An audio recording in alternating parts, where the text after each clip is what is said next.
As the movie opens, we are looking at a pre-digital age TV stage where a gruesome event has happened. A woman is lying motionless as a chimpanzee casually walks around with blood all over its body. It begins to walk toward the camera as the scene cuts to black. Flash forward to the Haywood Hollywood Horse Ranch, where Otis Haywood, SR, is prepping for the day with his son, Otis Jr. While Otis is riding one of their horses in its pen, small objects like keys begin to plummet from the sky. Oj turns to see his father motionless on the horse, eventually falling off. As he drives Otis to the hospital, Oj grows increasingly scared of what just happened.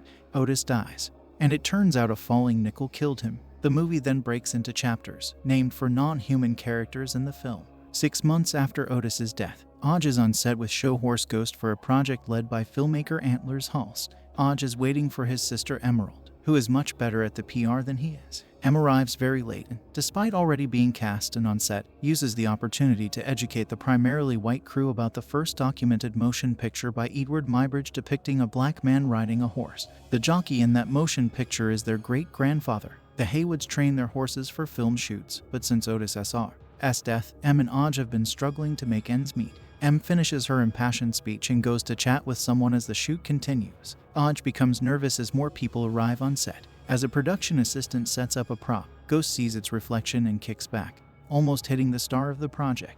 Oj, Em, and Ghost are removed from the set. The two visit a small theme park called Jupiter's Claim, run by Ricky, a former child actor. The fairgrounds feature a nostalgic film photo opus called The Winking Well that captures an upward view of the participant capturing the photo, which prints out on an 8x10. In his office, Ricky tells the story of the intro, when he was on the set the day the chimpanzee went literal apeshit and attacked everyone on stage. It broke Ricky's heart as a child because Gordy was his co-star, and they were the first mainstream duo to feature the exploding fist bump on screen. Ricky goes on to talk about how Saturday Night Live recreated the sketch with Chris Kattan as Gordy, Anna Gasteyer, and Cherie Autry as his co-stars. Ricky doesn't give many details about how he intends to use their horses, and Oj leaves. That night, Oj investigates strange noises from the barn and encounters a short Roswell-looking alien character. When two more show up, and one attacks him, Oj knocks it down, revealing Ricky's kids. They're to send a message not to mess with Jupiter's Claim.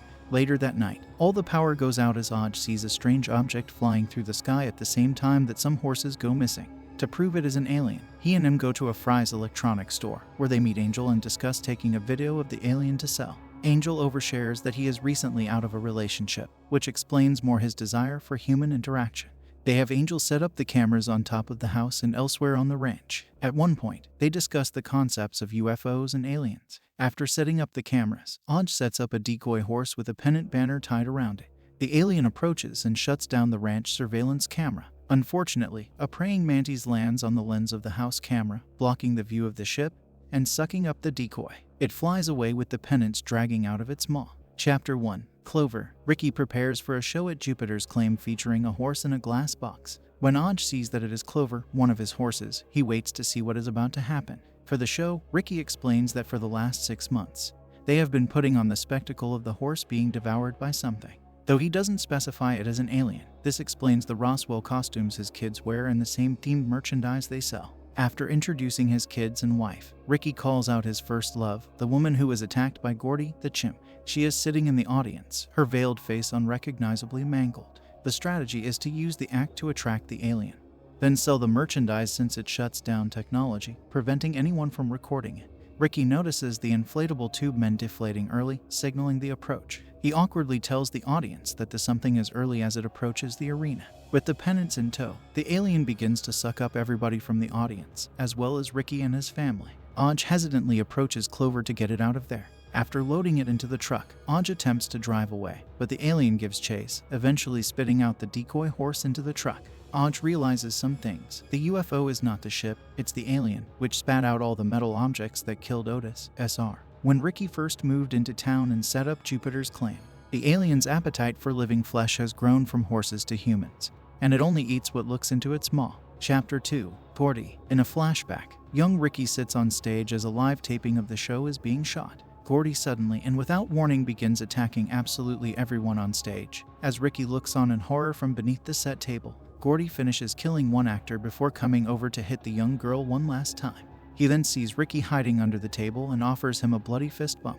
As Ricky reaches out his fist for the chimp, Gordy is shot in the head, and his blood spatters onto the tablecloth and Ricky's face. The untold origin of Jupiter's claim suggests that Ricky has been leading animals to slaughter by this extraterrestrial for profit for a long time, since he could no longer profit from the recreations of Gordy's rampage. Chapter 3. Lucky, Oj, and Angel discuss the details of a technology blocking extraterrestrial and how to capture it on camera. They call up Holst, who remembers them from the blown shoot earlier. Holst is a career wildlife videographer who knows how to capture what M calls the opera shot. Holst agrees to help with the project. M shares a story with Oj about how she was promised a horse, Lucky, by her father when she was young. She was furious when she saw Otis sell Lucky. Oj recalls a horse that he loved who was lost as well, named Jean Jacket.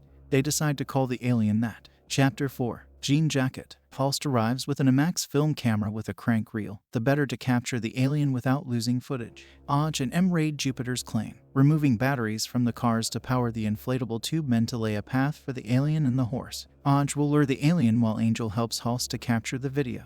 During the attack, Holst gets cocky and runs closer to JJ to capture a better shot. JJ sucks him up and then heads for Angel. Angel wraps himself up in barbed wire and a tarp, causing JJ to spit him out. Enraged, JJ opens up into its fully realized form. Oj, on a horse, can easily evade JJ in the hopes that it will not get him. M gets JJ to follow her to Jupiter's claim, where she releases a giant helium-filled balloon in Ricky's likeness to the sky, whose eyes stare straight at JJ. M heads over to the winking well and gathers up coins that it spat up to take multiple pictures of JJ eating the Ricky balloon. M inserts coins and cranks the winking well to take photos of the balloon as JJ approaches it. The flashbulbs for the camera at the bottom are not connected to electricity and are immune to JJ's shut-off powers. That's not official, that's just what I'm saying. JJ sees the human-shaped balloon and devours it. As JJ returns to its flying saucer form, the compression causes the balloon to burst, killing JJ. M screams out in victory as the last photograph develops, perfectly capturing the fully formed JJ and snaring the balloon. In the distance, M sees Oj on the horse in full cowboy mode. She smiles at the camera as the scene turns to black and the movie ends. We are left to presume that M and Oj report all the events to the authorities, turn in their video captures and the opera shot of JJ, and share their earnings with Angel. For some context, Gordy's story is based on Travis the chimp, and the maimed woman represents Charla Nash. Contrary to Ricky's story, the Chris Kattan character Mr. Peepers from SNL had nothing to do with this incident. Furthermore, the absence of technology to combat the alien is prevalent in using horses instead of cars, film instead of digital, and balloons and flags over firearms. Not one gun is used by anyone in this Western.